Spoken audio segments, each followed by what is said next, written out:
wars, uprisings, crises and worldwide protests made 2012 a turbulent year with not that much positive news. But what if it had turned out differently? Well, RT's Lucy Kafanoff now explores the headlines that could have been. 2012 was certainly full of disappointing headlines. Hope fueled by the Arab Spring turned into the turmoil of the Arab Autumn. The war in Syria claimed countless lives, and the fiscal crisis saw the European Union torn apart at its very seams. Now, the problems facing our world today certainly don't offer themselves up to an easy fix. But what if things had turned out differently? What if opportunities were actually seized upon instead of missed? Well, here's our look at the 2012 headlines that could have been. Diplomacy succeeds in Syria, ending bloody conflict. Instead, this was the image of Syria the world saw. Increasingly violent clashes between government forces and the opposition had claimed more than 40,000 lives. Efforts to negotiate a diplomatic solution fell flat as divisions ripped apart both the country and the international community. Hundreds of thousands of refugees have fled to neighboring states, where many have found conditions to be dismal. Meanwhile, Syria's war is threatening to spill over its borders as tensions escalate within and in the region. Atomic triumph. Sanctions slashed as Iran's nuke bid accepted. Gunning to end gun violence. US rules to restrict firearms. Mideast peace at last. Israel inks two-state pact with Palestine. Yet this was the reality: Israel's assault on Palestinian militants in Gaza. Israel's anti-missile shield repelled most attacks on its territory, but its strike claimed the lives of more than 160 Palestinians, many of them civilians. Despite harsh condemnation from many in the international community, the war and Israel's subsequent decision to construct 3,000 new settlements effectively slammed the door shut to any prospects of peace. Gulf people power. Monarchies step aside and let democracy in. Get lost Gitmo. Notorious Guantanamo prison permanently shut.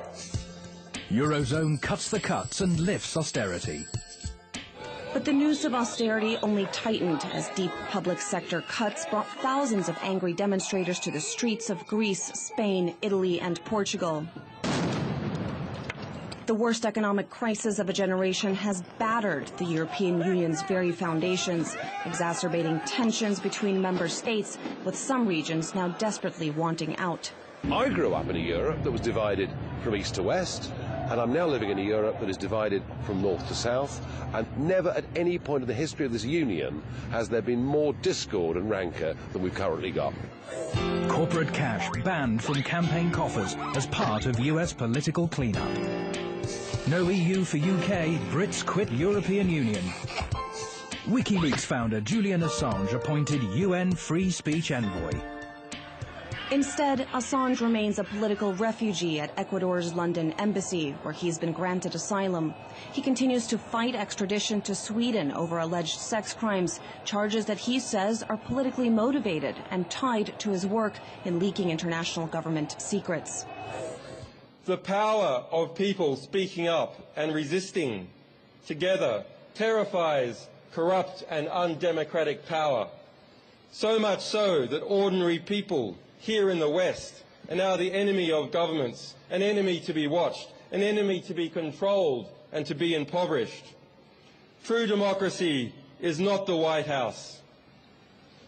True democracy is not Canberra.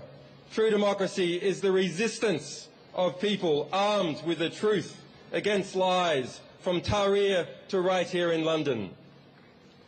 Every day, ordinary people teach us that democracy is free speech and dissent.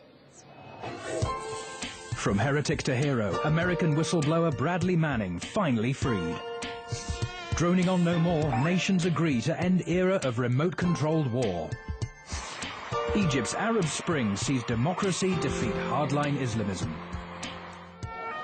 The reality on the ground, but Egyptian President Mohamed Morsi's Pharaoh-like power grab unleashed fury and frenzied street battles, and a fast-tracked constitutional overhaul referendum left a bitter opposition eager for change.